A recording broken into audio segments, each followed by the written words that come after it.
Welcome to Santa Barbara Talks with Josh Molina. It's such a pleasure today to be here with Hozby Galindo, who is president of the Santa Barbara Teachers Association. And wow, so much going on, so much in the news, such a pivotal, monumental shift in how the Teachers Association is interacting with the school district, and we're going to talk about all of it today. So I'm honored to be able to have this conversation with you on this platform.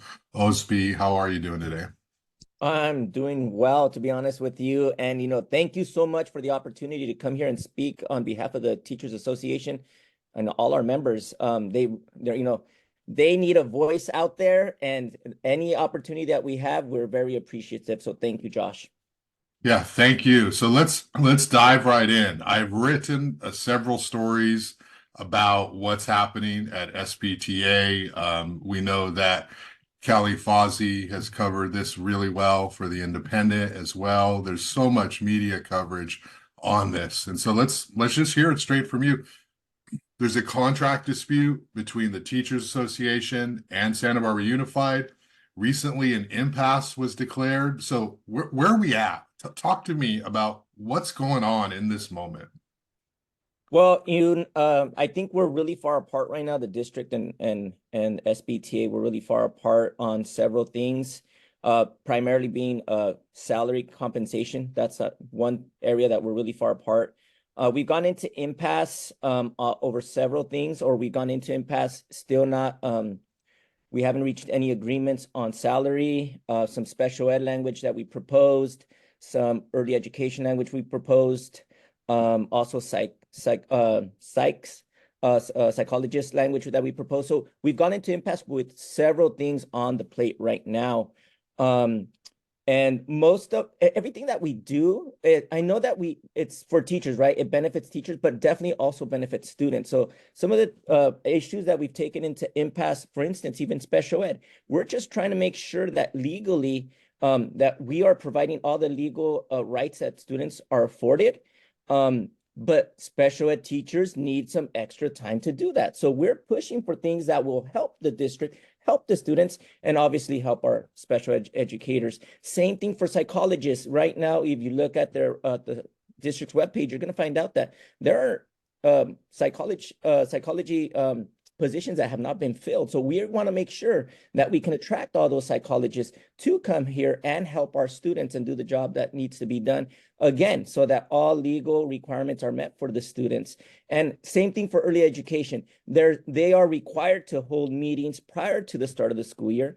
We want to make sure that they get an opportunity to do that without having to use their own time to make sure that they meet all those legal requirements. And of course, salary is the big issue. We need to be able to not only attract people, but we need to be able to retain teachers. We've just had an exodus of teachers over the past few years. Just the last 2 years, 200 teachers have left. And it's taken the district, and according to their webpage, they haven't filled all those positions, right?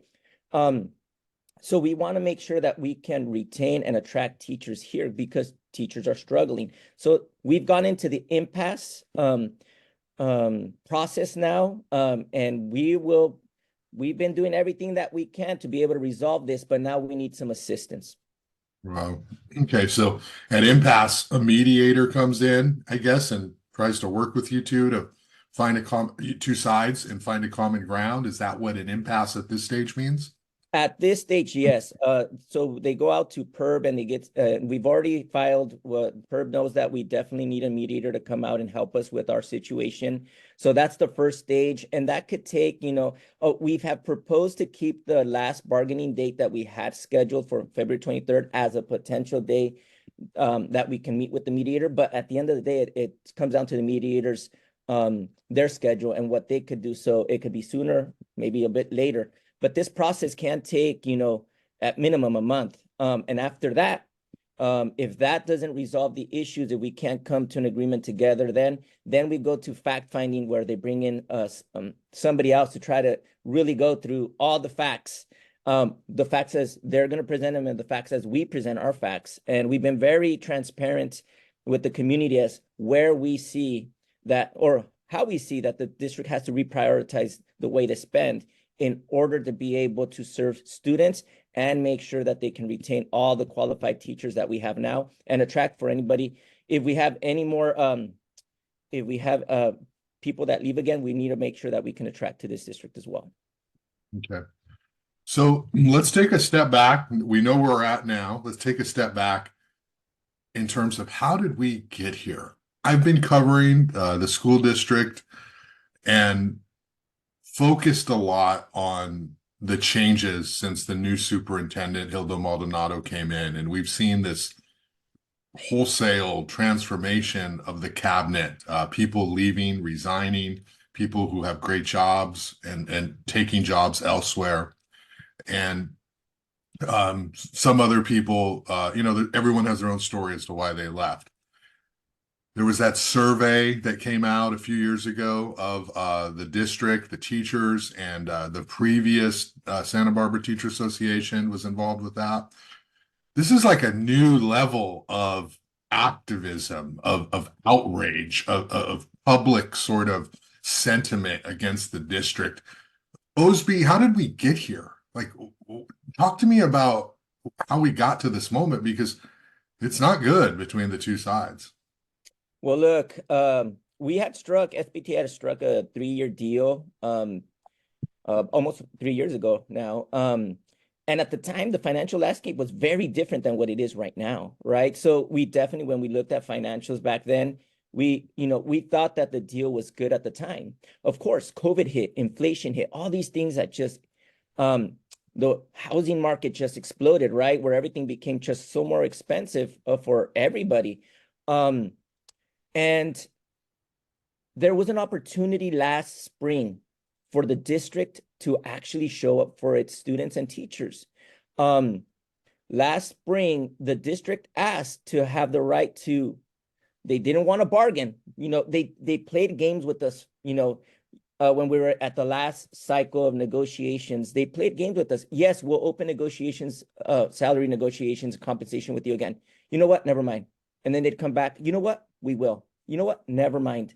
So they started playing those games. Eventually, they wanted to have the right to just increase the salary increase that had been agreed to 3 years ago.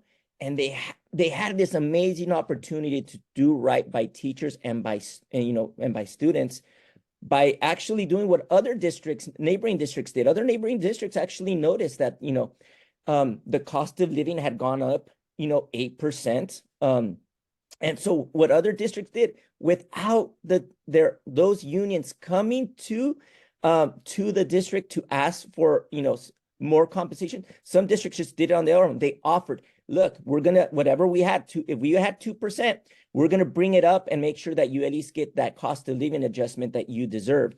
Our district didn't do the same thing. So instead, they only offered an additional 2, which, thank you, right? But when you say, how do we get here? That made it very clear. First, the games that they were playing, yes, we'll reopen the salary negotiations. Then to just say, hey, we'll give you 2. That just, in good faith, they should have done something. And look what happened by them not giving teachers a bigger salary increase than they did last, or what they agreed to for last spring for this school year. Now we're talking about, they turned in a waiver, which initially they said they had underspent on teachers in classrooms $6.7 million. And then they said, well, due to a clerical error, oh, it's only 3.2 now. That's what it's still, that right there, had they just given teachers a higher salary increase to begin with for this school year, that problem probably wouldn't be here, or it would have been smaller, right? And again, how do we get here? It's that trust, right? First, that we'll reopen negotiations on compensation. We won't, trust right there. Also, do we trust the way that they're handling their finances? When their chief financial officer is miscalculating and understands that, hey, well, more money came in. Well, if you understand that more money comes in, and you want to make sure that at the very minimum, you got that ratio ending up at 55% that you're spending on teachers and classrooms, then you better increase what you're spending on teachers in classroom in the numerator.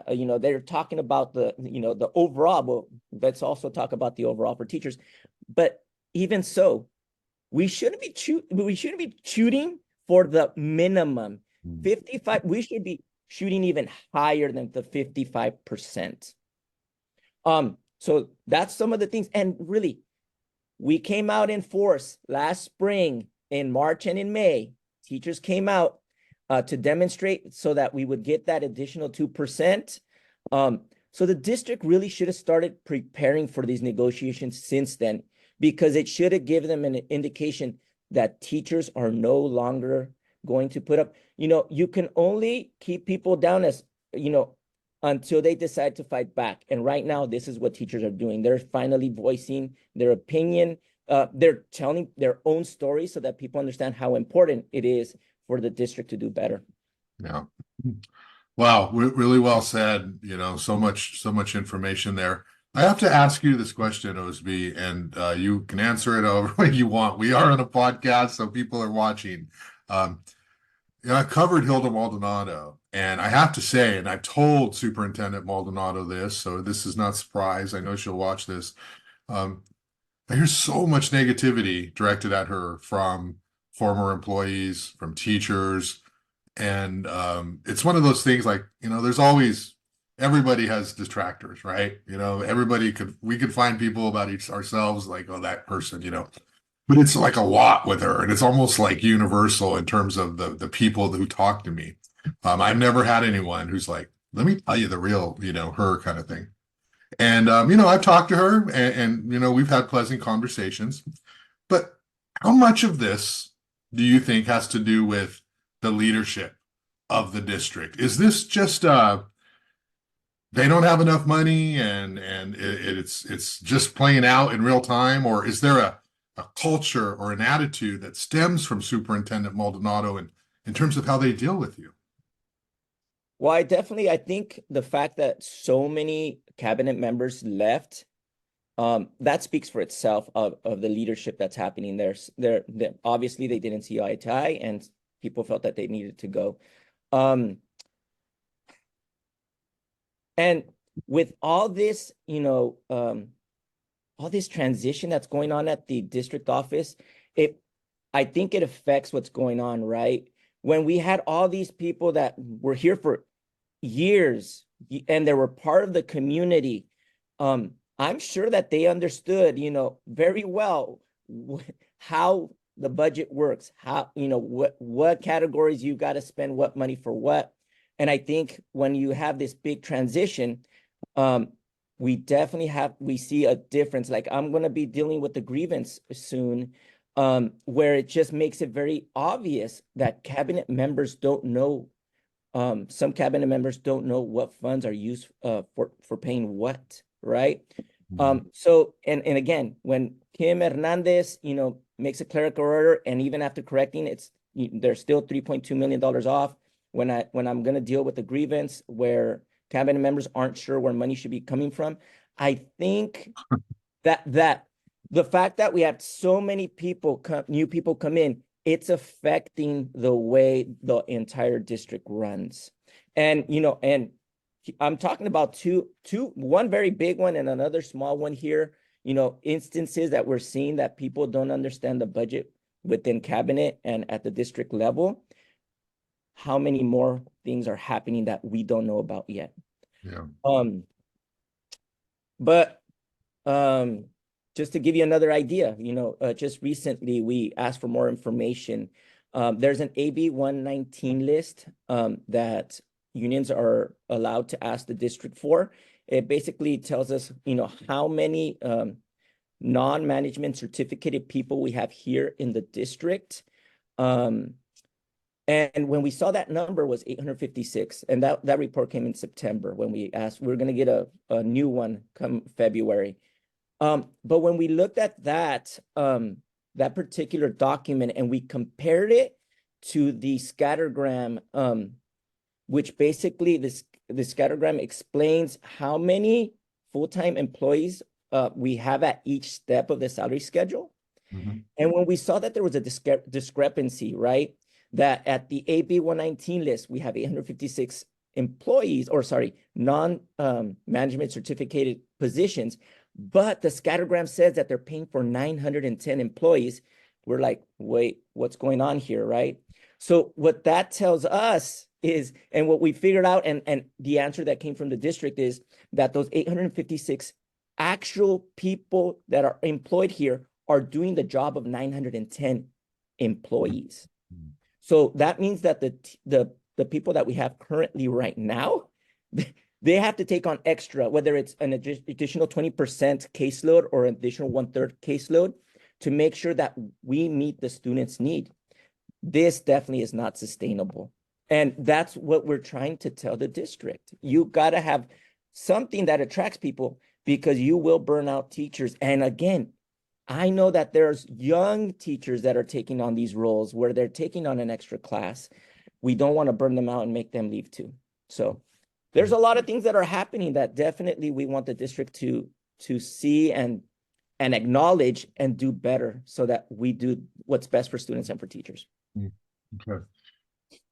Let's talk a little bit about what has happened so far in terms of the pushback against the district. There have been 3 high school walkouts, and actually there have been junior high walkouts now and elementary school walkouts. And I want to just sort of ask you about what I know has been phrased to me as sort of a soft strike, and some other people don't like that term, but initially the teachers decided, hey, we're not going to host clubs at lunchtime. We're not going to do letters of recommendation. Tutoring hours outside of class time, will be stopped. And that hurts students, right? Like that's a thing that hurts students. So I know that when that happened, it was sort of like, wow, they're doing this, but is this the right move, considering that students need letters for college? It's right around that deadline, and we're talking about equity, right? And feeling inclusion at schools. A lot of the kids use those clubs as safe places, where they go, and then all of a sudden they're not there. So can you talk a little bit about that part of it and that decision to sort of, say, hey, we're not working after hours anymore, and what went into those decisions? Well, first and foremost, I'd like everybody to know that as of January 16th, we finished that action and we call it work to contract. Mhm. The reason we did it is several reasons, right? One is we wanted to bring to light everything that teachers do, and sometimes the community doesn't understand that that isn't our responsibility, but we do it anyways for students. Work for contract was not easy for our teachers to do. Some of the things that you brought up, and I'll touch on them right now, were a concern to them. So, and I will say, like, for instance, you said, writing letters for colleges, right? Letters of recommendation. Some teachers wrote them anyways. We were to work to contract, and people wrote them anyways. Mhm. So we understand how important it was. And we just couldn't leave students hanging. Some teachers definitely did give students warning. Hey, we're going to go into work to contract. If you need that letter, make sure you ask before we hit this deadline, right? And they did. But even once teachers had a hard time doing it to fidelity, and they did the best that they could. Some teachers understand the safety that you were bringing up. I'm going to say, my son included, he depends on classrooms being open and him going in there and having a place to hang out, and clubs as well, right? Some teachers had a really hard time closing the door, and they closed it anyways. But some people decided, well, look, I'll be right outside my door though, because I understand the safety issue and that people need a place or a person to come talk to as well. Other people said, hey, I'll leave my door open, and maybe they'll stand outside the classroom. So people try to do it to the best of with fidelity. But I have to say it was difficult for people, and people didn't necessarily follow every single thing that had to do with work to contract. Because at the end of the day, when you take this job, you're passionate about this job, because definitely you come in here knowing you're not going to be rich, but definitely some of the life decisions that people are making are hard. They're making medical decisions, due to how much money they have or available to them. and once they had savings, they no longer have savings. So definitely, at the end of the day, it was hard for some people to do it Fidelity, but it brought to light all the extra things that we do for students and how much students depend on their teachers. So we wanted the community to know that, but we also wanted the community to know that, not everybody could do it with Fidelity because we care that much for students. Okay. And it's over now. January 16th was sort of the stop work to contract period. Do you think the district felt anything from that? Did it have the impact that you were hoping for with the district and their negotiation side? Well, on the district's part, I think one of the biggest issues that we're doing, and I already brought it up once, right? There's 856 teachers doing the job of 910 educators. I mean, people are taking extra jobs, right? Or extra responsibilities to make the district's HR work even easier because we're doing it for them. They don't have to go find somebody. We're doing it for them, right? And again, one of probably the hardest things that we've been struggling for years now is being able to have enough substitutes when teachers are out. And that's another thing that teachers jump in and do. Yes, they'll get compensated for it when subs are out.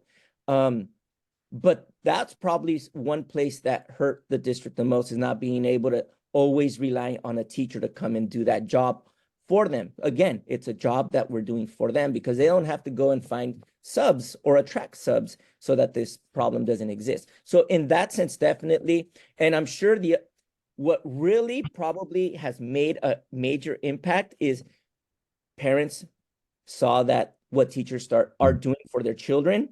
They started showing up at board meetings to speak. Students started showing up at the board meetings to speak. Parents are also writing letters to the board, letting them know, how important it is and what this means for their student. So yes, definitely, even though like I said, maybe some people want to see it like it was maybe detrimental to students.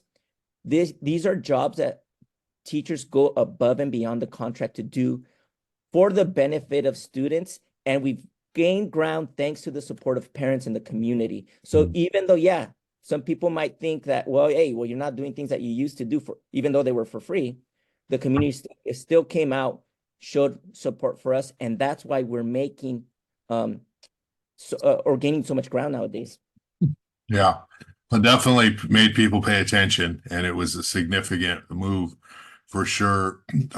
So kind of spinning off on that, Hozby, I love a good story. I love writing about conflict. I've been writing about government for years, and I've been really impressed with this story in the sense of this teachers association is not this sort of sleepy, association right now. There's urgency, there's fire, there's importance, right? There's a whole lot of passion behind what's happening. And you don't always get that with a leader in this position. Can you talk to me about your strategy, your public relations strategy? Because it's been really, really impressive, right? Like what you've been able to do as the Teachers Association, and I know the students do their own things on the campuses, but the teachers come and talk, the students come and talk. You're doing great with the media, and the board meetings are packed, and there's social media involved. And this will probably spin a little bit into a conversation about you, the person, because people make up organizations, and I have a feeling a lot of this is you and your leadership. But talk to me about the public relations aspect of this, because this is not some little negotiation happening in a little room, right, where the district can do whatever it wants. This is happening in public, and so everyone knows everything that's going on here. How'd you get here? Why this strategy? How much of this is you? And talk to me about this sort of effort to just say, hey, let's let the community know these teachers, from your guys' perspective, are getting the raw end of the deal. Well, first, I definitely going to say is if anybody wants more information, please go to mysbta.org. You can find out, because definitely the district has their own platform, Parent Square. They can get whatever message they want to put out there, no matter how misleading it is. They can definitely put the message they want, but it's harder for us. We thankfully, you, Callie, you guys have given us a platform where we can say, even though it's not everything, sometimes I'll write a one-page rebuttal and a few lines might be taken out of that, right? But again, people definitely need to go and find more information, and you can at mysbta.org. The other thing that we also have is we have Instagram. If you go to SB Unite, that's our platform. SB Unite, you definitely can get a lot of information there, and especially you can learn more about teachers' personal stories and why this is so important to them. So when you say, why are people so fired up? People are struggling. I would welcome everybody, go to SB Unite on Instagram and read teachers' personal stories, how they feel about this district, what they're struggling with, whether it's medical, food, living, where they're living, and just learn more. But those stories are going to definitely give you insight as to why everybody's so fired up. Again, people can keep people down until the masses decide that enough is enough. And I think that's what just happened with teachers. They said enough is enough. We've been struggling for so long. And I'm so proud of them for coming out and actually showing the district. And you obviously, people are fired up. But I think that's what it is. People are finally fed up. They've had enough. They want to be respected and appreciated for the professionals they are. And to this point, the district hasn't shown that, right? And definitely, thank you for all the time that you, Josh, and obviously Callie too, give all the time that you've given us and making our struggles public and known to our community. But I gotta take off my hat not only to our teachers for being fired up and doing their part, showing up, writing letters, going to the board, but we got a strong organizing team.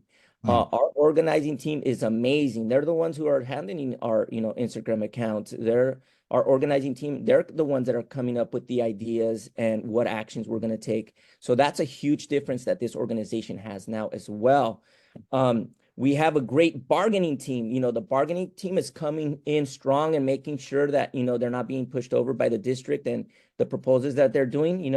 The district said, hey, we don't want to do incremental bargaining. And look what they're doing, right? Our first offer was give us 20%. And they said, we don't want to do incremental bargaining. And they came back with 8 and 4, right? 8 for the first year, 4 for the next year. And then we said, okay, well, they didn't want to do incremental. So we tried to compromise and said, okay, we'll do 15 the first year and we'll do 8 the next year, right? And then here's the people who don't believe in incremental bargaining. They come back, well, we'll give you 9 across the board the first year, 4, again, that's incremental. And yes, they did say that they were going to do an additional 4% for the first step and add a 20th step, right? But again, we're still far apart. So our bargaining team is strong in making sure that they hold their ground.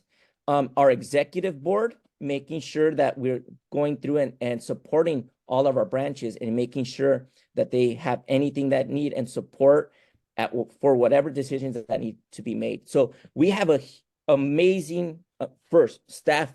They're fired up. They're doing what they're supposed to do. They've mobilized. Thank you. We got a grazing organizing team, great bargaining team, executive board, everyone's showing up, and the community is showing up right now. You're probably seeing a lot of our flyers all throughout the community in, different shops throughout the community. We have lawn signs that are going up. So we're just making sure that people are aware, because if people are not aware, then we can't get that support that we need to make sure that we continue making the movement that we need to make. Yeah, those in power benefit from people not having all the information. And so that's why they want to sort of keep things off to the side. But as we know, sunlight cleanses everything. And so you've done a great job of bringing everything out in the open, and that way people can decide for themselves. So I want to talk about you. We met earlier this year at your office. Go ahead. You want to say Before we go on, sorry, I think I shortened our Instagram account name. It's SBTA Unite. Excuse me. it? I Okay, think it said SBTA Unite. great. All right. I'll put it Sorry up. about that, Josh. No, no problem. So, you know, I've enjoyed working with you. Wasn't ever really able to work with the previous one. I did work with Karen McBride. She was great, you know. And so I want to be able to say, I want to be able to learn about you a little bit. I think there's something going on here that directly correlates to you as an individual. You are obviously the forefront. You're making this happen. So who, you know, talk to me about your story. Who are you? How'd you get this fire? You're obviously a teacher, former teacher in the district. This is not talking points. Like you can tell, you're not just mouthing things. You believe these things, and that matters. So talk to me about your personal story and sort of what makes you this person at the right time in this moment. I don't know how far back you want me to go, but I can try Take to. me back. It's fine. I was born in Mexico, Ciudad Juárez. My parents brought me over here to Salinas, California. And so I turned 3 there. That's probably the first birthday I could remember is turning 3. I just remember when my mom had said, we're in America now, Hozby. She set out this huge spread. The whole table was, puddings, gelatins, cakes, cup. I mean, she went all out, like this is the first time you get to celebrate here. But anyway, so that's just a little personal thing. That's the first time I remember, my birthday, and it was here in the United States. My father worked at a nursery, and he worked up the ranks, eventually became a trucker, and he was delivering flowers across California for this nursery. The company got bought out, and the people who came in were laying off everybody, right? And so here comes the United Farm Workers Union, the UFW. And so that's where I got a chance to meet Cesar. But I was too young to really understand the grandeur of that, like meeting this icon that, that just was, the president of the UFW and what he was. I was too young at the time, but my dad made sure that I met the man. But I remember, picketing, boycotting the product of this particular company alongside my parents. We were standing in front of, at the time, Kmart, or any other store, that was there, handing out flyers, and just, doing that work with my parents as a young person, right? And just how empowering, but at the same time, how humbling it is to do that kind of work, because you are there front and center and people are looking at you, right? Then when we got into high school, right, those concepts and ideas are still there. At the time, Prop 187 was going through, not allowing for people with, if you didn't have some kind of status that you should be here in the States, then, they weren't going to be offering, education to you, and cutting other aspects of education. As a student, we walked out opposing such propositions, remembering walking from our school. We went far too, and the news coming out and, and interviewing. My friend who is Vietnamese got interviewed and goes, wow, you're in this sea of, Mexicans, Latinos, you're Asian, why are you here? So, but anyways, but that's just, that was another thing. And then when we hit college, then we have Prop 209, and in affirmative action, we again mobilized and, made sure that there was a presence and that people understood how this would be detrimental to the community. So all those little things, that's my background on how we were doing things along the way and how I grew up, and, the values my parents instilled in me. We don't always win, obviously. A lot of these things we didn't win, but that doesn't mean that we can't use our voice and that people shouldn't learn to use their voice. And then, I just saw some things that definitely were affecting the school site that I was working at very directly. And I felt at the time, and I love teaching. That's the one thing, you all should know about me, is I love teaching. And if you want to know how I became a teacher, I'll talk about that. But, there was these things that were affecting the school site that I was working at last year. And I just felt that more had to be done, So I was actually, a lot of people were talking about, hey, these are some people who are considering running for president, whether they were going to step up to do it or not and put their name in the hat. That only two people ended up putting their names in the hat, and that was the incumbent and myself. But actually, I finally decided to actually take this step. I was up at Yosemite. I got to visit Yosemite at least twice a year. I got to get up in those mountains. It's just, be off the grid for a little bit. And I was up and I did this thing that was dangerous at the time. And I'm like, here I am doing this thing that's dangerous at Yosemite. And why wouldn't I go and try to be president? Here I'm putting my life on the line doing these things. And I know that there has to be a change. So I decided to step up and do it. And here we are. Wow. That's so amazing. You have that foundation and that background of activism, and you're a math teacher. So I do want to talk about that briefly. How did you become a teacher? Talk to me about that journey. It's very interesting. I'm actually a graduate here from UCSB, both undergrad and my teacher credential. I did both of those programs here at UCSB. It was the winter of 1996. That's when I came over, right? That was when I was a freshman there, or what people call nowadays first year.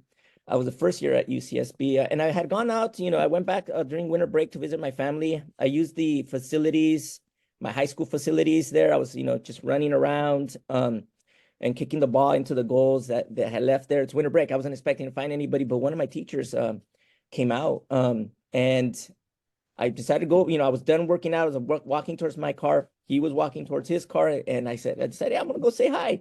And I did. And, and part of that conversation, he did ask me, hey, Hozby, so how's college life? And I'm like, hey, and, in a moment of honesty, I said, you guys didn't prepare us. His comment, though, really, bothered me, because his reply to my statement was, well, had we challenged you, none of you would be in a four-year university right now, which basically said that we weren't capable. And that moment, I said, you know what? We can't have educators like that in the classroom. We need to have people who believe in their students and are going to push them and strive to make that student the best person that they can be, the best, individual, and make sure that they can, whatever their, future plans are, whether it's going to higher education, some kind of a, or just follow whatever profession it is, or whatever their next step is, that you're preparing them and challenging them so that they are ready for that next step in life. And I just felt that comment right there said, nope, I need to go do something. And plus, I definitely wanted to help my community. A lot of the people, unfortunately, from my school weren't attending four-year universities. And obviously, depending on how hard you push somebody and you raise the bar for them, you prepare them more for that journey. So that's how I became a teacher. And when I was at the university, actually, I was, first time that I just get to bounce around and learn about everything, Chicano studies, women's studies, Black studies. I'm just learning about everything, and I'm going around, jumping around and actually, I had first, I applied as an aquatic biology major. I wanted to go swim with the sharks, play with the dolphins and all that stuff. But you're swimming with the sharks now. I just got to tell you, I'm swimming with the sharks now. Yes. But anyways, so math had always been a strong point, a strong subject for me. I was good at it. It came naturally for me. And so even though I was jumping around and just learning about all these things that I just didn't have access to, growing up or in high school, the one consistent thing was I was always doing a math major, even though I never declared it. I actually walked in my senior year to the math department, said, I want to declare a math major. They handed me a paper, said, here's all the classes that you have to take in order to get our major. I said, actually, as a matter of fact, I already finished the major. I just need to declare it so I can get my diploma. But that's my story. And luckily I followed that path, that math path, no matter what I was studying at UCSB. And I decided to become a teacher and focus in math. Yeah, That's great. So and you can you know that budget too. So you're able to use those skills. You know, you're not making those massive clerical errors, I would imagine. And so you taught how long now in Santa Barbara Unified? Uh, Last year was my 19th year here teaching math at La Cumbre Junior High. I Mm, chose that school because I definitely wanted, like I said, I wanted to help. And when I got hired, I got multiple offers in the district. And I went with the one that where I felt students needed the most assistance and somebody who believed in them and would push them further. And La Cumbre fit that for me. So that's why I chose La Cumbre. And then, but I had taught a couple years before that in the Fresno area. And now this year here in Santa Barbara, I'm doing this strictly. I'm only the president for our union. I'm no longer in the classroom. yeah. Quick thing on the math thing, you know, there's lots of stereotypes about math in terms of like who's good at math and who's not good at math. Talk to me about what it feels like for you in a classroom to be able to teach math. And, you know, La Cumbre, we're talking about a largely Latino population. Talk to me about that feeling when you like just teach them and they get it. And then you're like, wow, I'm making such a difference here in so many ways. Talk to me as a teacher. What's that like in the classroom to be to educate students? Oh, it's a wonderful feeling, you know. Definitely, I have a lot of students who you know, and I taught it classes that for people who needed math support because they were struggling with math, and anything in between, all the way to the compaction classes for students who needed some acceleration. But I got to tell you, a lot of the students that I saw, they struggled with math. And, you know, some of the first comments that I would hear as they walked into the classroom the first few days, first couple of weeks, is, I don't like math, Mr. Galindo. It's hard for me, Mr. Galindo. I don't get it, you know, and just to see that it could take you a semester, sometimes a bit less, or sometimes almost a whole school year, but then to take some of those perceptions that they have about themselves and math, and to have somebody say, I get it now. Oh, this is easy. This is actually easy. It is a great feeling to break that stereotype that, you know, that students or the community might have about math, and how, you know, that it's a challenge for people. And especially, you know, coming from me, you know, when you would walk into my classroom, you would have what is known as the Aztec calendar. You'd see that on my wall. You'd also see, you know, a big poster of the Mayan math that they used to do. I mean, we come from people who are really good at math, and that historically that was our, you know, bread and butter. And, you know, to hear that NASA still uses, you know, the concepts of the Aztec calendar to plan out their trips, that tells you that I don't know why that got lost along the way, but definitely I want to make sure that my community and people that look like me, or anybody, to be honest with you, sees the power in math. Yeah. Yeah, that's so important to have high expectations and high standards and believe as a teacher that your students can do anything and not go in with any sort of implicit bias at all. And obviously, you don't have that. Some teachers do, as we know, but you don't. And it's so important that you bring out the best in your students and assume they are capable of the best and not try to say, oh, you should do this instead. Like that's sort of insidious when you try to tell a kid what they should do when they're really capable of so much, you know, and they depend on you to be able to help them get there, you know. So that's so important. Um, let's kind of we're gonna wrap up here in the next 10 minutes or so. Um, quickly, if the impasse doesn't work, or you know, we're at the impasse and then it goes to fact finding, I guess, and then final impasse, and then there could be a strike. Like what would a strike look like? I mean, and I know you don't want to go there, obviously, and I know the district doesn't want to go there, and I hope this will all be resolved before that. But how would that play out on the ground? Like, what would that look like? Well, definitely, Josh, the first thing I want the whole community to know is that we are trying to do everything we can to resolve this long before that happens. You Mhm. know, we're really hoping that the district will come and continue negotiating with us. We're negotiating in good faith along the way. We're hoping that this mediation might bring us closer to what, bring us closer together and hopefully come to an agreement. And if it doesn't, fact finding, but at the end of the day, like I said, even from earlier today, work to contract wasn't easy for everybody. Teachers want to be in the classroom. They want to help students. Again, this is something you have to be passionate about, and you want to, spend the time doing it, even knowing that maybe compensation is not the best, right? But our association at this point we are not having discussions about what a strike looks like. But we are going to start holding some meetings just to make sure that people understand first what's the impasse process.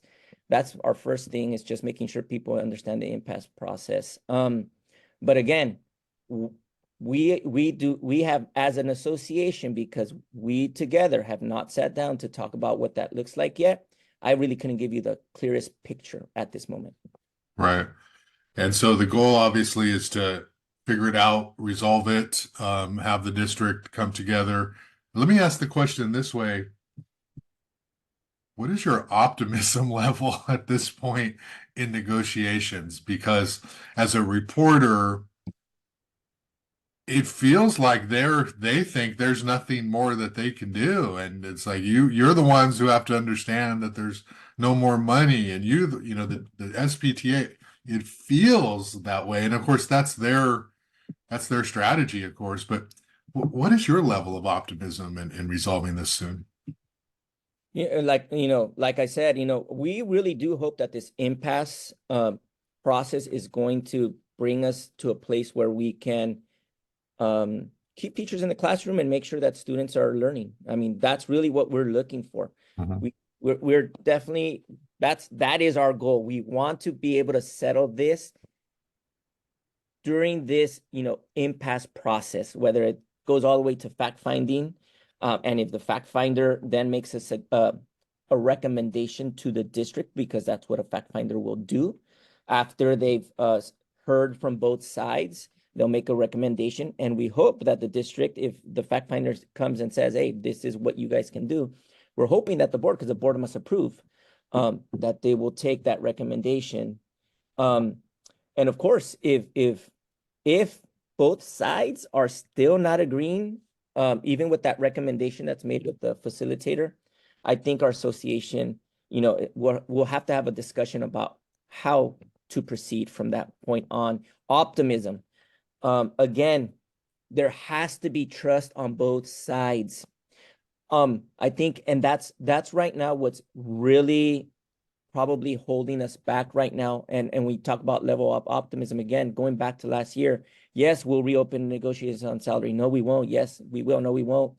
To this year, right? To this year, when they're asking questions like, hey, well, why do you think there's money here? And if anybody goes to mysbta.org, you'll find our bargaining, what we countered and what we told the district.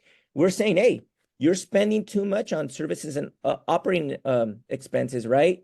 When you used to, spend $20 million, all of a sudden you're spending $27 million. That is just a huge increase. When you see a trend and all of a sudden it increases that much, we see that you can reprioritize the way you budget. When, we're spending $8 million on textbooks, and all of a sudden we're saying, oh, we're going to spend $13 million. When we would definitely understand COVID brought something different, right? We had to buy a lot of different PPE. We had to buy, laptops for people. We understand that. That was a very special year. But all the other years, when you see a trend and all of a sudden they're budgeting with a huge increase, and then all of a sudden on the second interim report, they're like, oh, we're going to take it back. But it's not a cut. People need to understand that's not a cut. You're just going back to spending what you used to spend, right? But when we see things like that, when and they're saying, well, you don't understand the budget. No, we understand that you guys decided to prioritize in different places. I think that's what's keeping us far apart right now, is that trust, that we don't have all the trust that we need in order to be able to come out successfully. And for everybody to have that optimism that we need to have right now, that this will be resolved anytime soon. But we're hoping that it will be. Yeah, well, hopefully it will be resolved soon. Last thing, and I kind of skipped over my question. I wanted to ask this before the last one, but you talked about your fire, your passion, the leadership you've learned, and then now you participated, and you're actually inspiring a whole new generation of leaders because those walkouts that the schools did, very impressive. And I walked with them all three of the high schools. I wasn't able to cover the others, the junior highs, but I did see you at the DP one. Maybe you were at the others, I don't recall, but you were at the DP one for sure. When you see that, when you see these like high school kids who are, it's a lot easier just to stay in your classroom and not do anything, right? It's hard to get out there and put yourself on stage, on public, whether it's the one with the megaphone or whether it's the one just sort of walking quietly. That's bravery. Okay. When you see that, how does that make you feel? Because I guarantee you, if you'd not taken the actions you took, that never would have happened. How do you feel when you see that next generation? First and foremost, when I was out there, I got emotional when I saw DP, and that they were out there. I did get emotional. It was a beautiful sight to see that students understand how this affects them directly, right? It affects them directly. And I just wish that the district would share that, that sentiment and vision that the students are coming out and mobilizing to say that teachers are important. They're an important part of our lives. They give more than they need to give because they're passionate, and and so to see them out there, it was emotional for me, definitely, to see them out there. But there's also a sense of pride, right? They see an injustice and they're coming out and speaking against it. We can't be more powerful than that, to see that generation, for some, this might be the first time that they've ever done anything like this, where they come out and mobilize and take action, right? But it is a lesson that they're going to take with them, that they can do that in the future. And if they ever see social injustice out there, or anything that, they take that they feel is wrong and they want to fix, that they are learning that they have a voice. For some, this might be the first time that they did it. For others, they've been doing it already, and they're helping organize students themselves. So there's a sense of pride to see them doing that, and hope for our future. I mean, when people come out and they're supporting something that is beneficial to the community, it gives me hope for our future, that we have the right youth that's going to take over, and they're going to be our leaders. They're the ones that are going to be our mayors, our teachers, our presidents. It gives me hope for a better future for our nation, our community here locally as well. And our journalists, I got to say, those news crews for the high schools, boy, they're making me work. I'm watching them doing their thing when they're out there. There's a lot of great young journalists out there covering this, and that's the other aspect of, they learn how to cover this stuff, as well. And how sad is it that the district itself, and again, everyone's a nice person. This is not personal. I like Ed Zucchelli, but how sad it is that whatever the PR team, like, they promote that. I mean, it's like this is this great activism by students, right? And when are they ever going to see mass walkouts like that?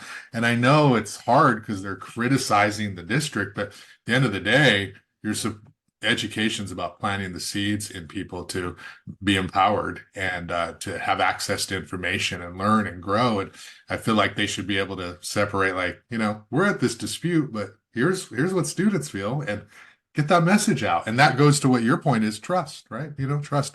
Hey, I'm going to end this. I'm going to give you the last word. You've said a lot. If you don't want to say anything else, that's fine. But I really appreciate your time, and I appreciate you outlining these issues and sharing a little bit about your personal story.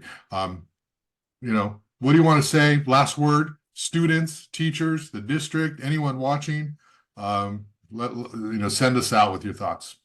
Definitely a great big thanks to our teachers, because our movement isn't about one person. It's not.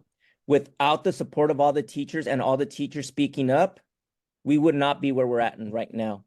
To our students, obviously, I already said, I just see the pride. I have pride in what they're doing because they're speaking up and they give me hope for what our future holds for us. And then to our community, I have to say again, even though we're at impasse, we have been able to come to a couple of agreements with the district, but that movement has to do with all the community support that we've been receiving. Without that community support, I don't think we would have taken some of the strides we've taken already. For instance, we have TAs on class size, and I'd love to say a little bit about that. I know we're closing up, but Go ahead. and then with the district currently, we have a side letter that is keeping our class sizes small. We do have a tentative agreement on class size already that we had agreed to. And we, SBTA, we asked to bridge that because we are going into impasse and the district does need to make some staffing decisions. So we said, hey, why don't you join us and sign this MOU? It will help you staff. But they weren't ready to do that with us at the last bargaining session. They said they'd give us an answer in the future. So again, but we're not making these great, these big strides that we're doing right now in not only to benefit teachers, but also students without the community support that we've had. So thank you, community. Great. And thank you, Josh, for giving me the opportunity to come here on your show today and talk to our community and give them a little bit more of the teachers and educators' perspective. Yeah, no, my pleasure. Door's always open. We'll be talking a lot going forward, I'm sure. Hozby Galindo, I appreciate your time and have a great day. Take care. Thank you, Josh. Take care too. Bye.